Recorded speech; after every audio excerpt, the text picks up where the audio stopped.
La plage de l'Ermitage, un bout du monde, une personnalité à part à Saint-Brévin. Elle fait partie d'un ensemble de 8 km de sable fin et de paysages dunaires. Dans les années 50-60, c'est un quartier neuf où les citadins prenaient leurs premières vacances à la mer. Avant, c'était beaucoup moins grand que ça ne l'est aujourd'hui.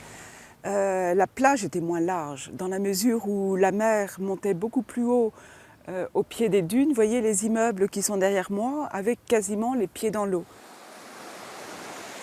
C'est un quartier qui s'est construit donc après la Seconde Guerre mondiale, qui bénéficie de l'effet baby-boom, donc avec des quantités d'enfants qui jouent dehors.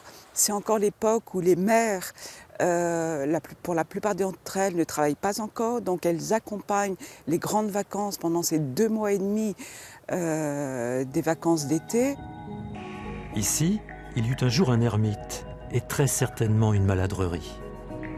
Très souvent, ces ermitages se trouvent à proximité de sources ou au bord de la mer, car au Moyen-Âge, on pense que l'eau de mer, déjà a un effet bénéfique donc, sur le corps et sur la peau. Un certain rocher réveille la mémoire de Véronique Matteau. Maintenant, il est sous le sable, bien sûr, il est sous la dune, donc on ne peut le retrouver qu'à partir de documents anciens, de vieilles cartes postales ou de vieilles photos. C'est comme les blocos qui étaient également à cet endroit-là, puisque bien sûr le mur de l'Atlantique s'étendait jusqu'au bout de la pointe Saint-Gildas qui est là-bas. Et donc, tous ces éléments-là sont sous les dunes.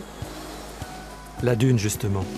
La municipalité la valorise et la protège, avec l'aide de la nature. Sur les plages de Saint-Brévin, nous avons une particularité d'un sable très fin, qui permettra de constituer la dune. Donc vous voyez déjà, il va s'envoler avec le vent et venir percuter cette plante sauvage qui est la roche et former une première petite dune. Au fil du temps, en effet, ces plantes et ganivelles piègent le sable. Une fois que la dune est formée, un certain nombre de plantes vont se fixer sur cette dune et vont contribuer à stabiliser la dune. Par exemple, on a ici ce qu'on appelle l'immortel des dunes.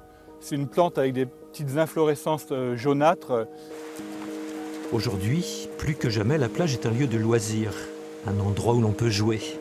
Il suffit de suivre le vent et les vagues.